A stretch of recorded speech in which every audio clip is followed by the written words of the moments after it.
Então vamos lá, esse é o Giro da Bolsa, um programa semanal e por isso a gente tem que gravar ele de qualquer lugar onde eu estou na semana, né? Então hoje um programa especial aqui, diretinho da Argentina, e essa semana a gente vai contar pra você tudo o que aconteceu no mercado financeiro, que não foi moleza não, viu, Vani? Foi coisas aqui estratosféricas. O programa de hoje tá sensacional. A gente já começa com o nosso querido combalido, né? Ibovespa, que começou o ano com o pé esquerdo. 118.403,56 pontos foi o fechamento aí, né, do dia 3 de janeiro, aquela tristeza, aquela depressão, 1,61% de queda na semana, mais curta que o de costume. Imagina se tivesse mais 2 dias aí, Vandinho, nessa semana, que não tinha acontecido, né? Ainda bem que foi curta. E aqui a gente confere os principais indicadores, porque o Ibovespa fechou assim, mas quando você vai pro IFIX, altazinha de novo, 0,27%. O IFIX tá já não mais combalido, né? S&P 500, 0,51% de queda, Nasdaq, 0,54% de queda, né? Dois indicadores das bolsas americanas, que todo mundo aqui hoje já acompanha. O dólar com queda de 0,12%. Muito incomum esse movimento, né, do dólar e do Ibovespa caindo ao mesmo tempo. Normalmente, eles têm uma correlação negativa. Se um cai,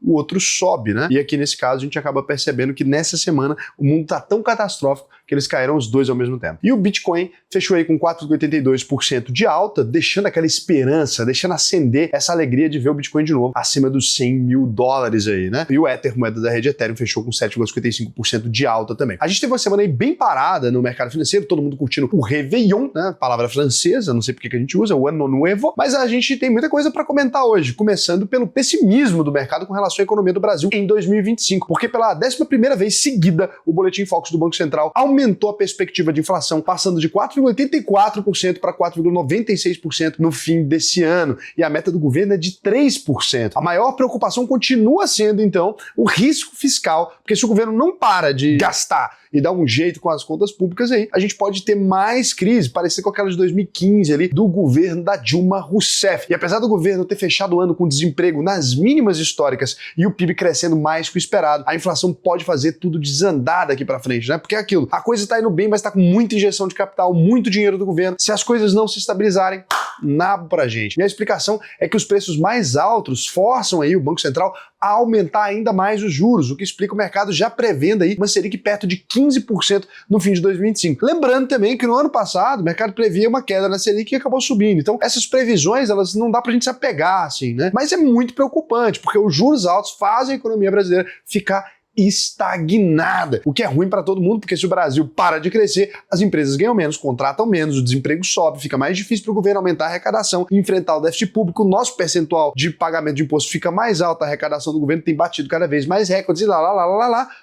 Resumindo, roda, cai na nossa. Só tora no seu nariz, né? Essa situação é tão séria aí que a gente fechou 2024 com um rombo recorde. Não dá nem pra chamar de rombo, mas a gente tá chamando de cratera agora. De mais de R$1 trilhão e uma dívida de mais de 77% do nosso PIB. O Paulo Guedes aí tinha derrubado essa dívida ali para 72% do PIB depois da pandemia do Covid, né? Então, pra gente entender aí o quão grave é essa situação agora. E aí agora, no último relatório das projeções do ano, o Tesouro Nacional disse que se o governo não fizer nada, essa dívida vai chegar a 83% do PIB em 2028. Então vai chegar. O governo não costuma fazer muita coisa. Ou seja, quase todo o dinheiro que a gente está arrecadando vai ser utilizado para pagar a dívida. Não adianta fazer reforma fiscal se a gente tem que cada vez mais aumentar a taxa de juros, o governo tem que vender cada vez mais título público e se endividar cada vez mais. É assim, olha, a gente aumentou a arrecadação, então o seu salário foi de 2.000 para 2.200 e agora a gente gastava 4.000, estamos gastando 4.800 com dívida. Adianta o quê? Nada.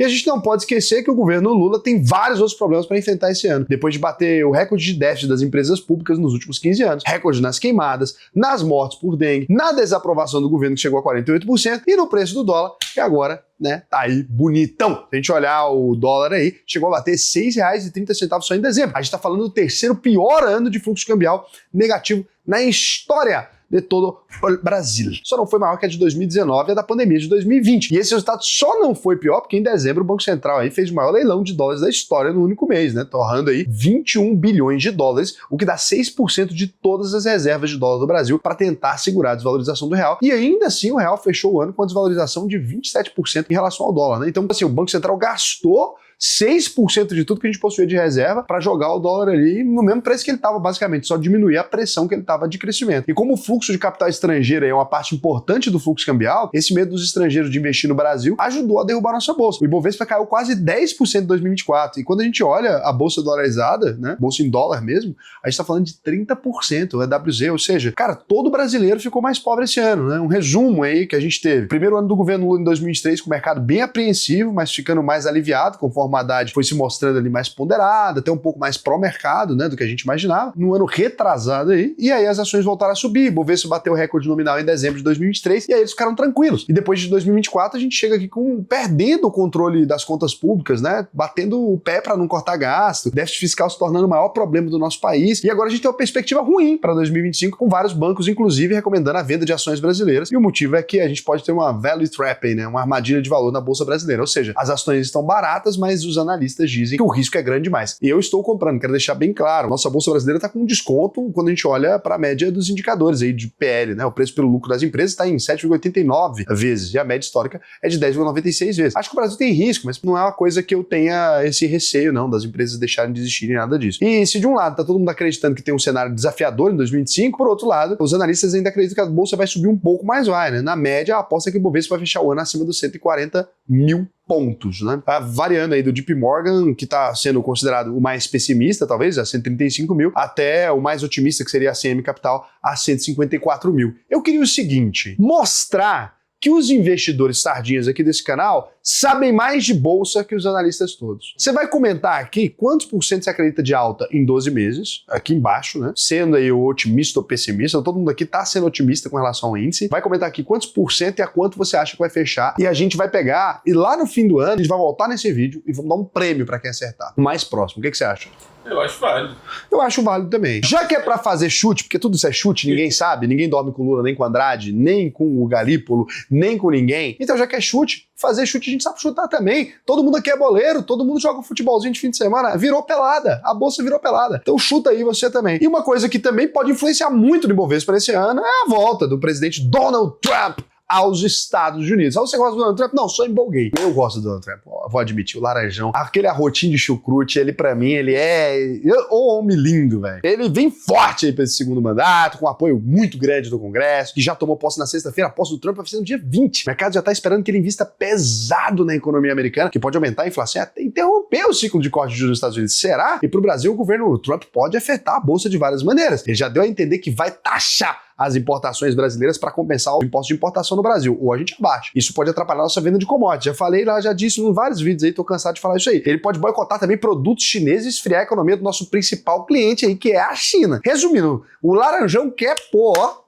em quem? No Brasil. E o novo secretário do Tesouro, do Trump, equivalente ao ministro da Fazenda, vulgo Andrade de lá, tá prometendo aumentar a produção de petróleo nos Estados Unidos de 13 para 16 milhões de barris por dia, que pode acabar prejudicando aí a Petrobras. Resumindo, é tudo contra a gente. Vai mais, xinga mais.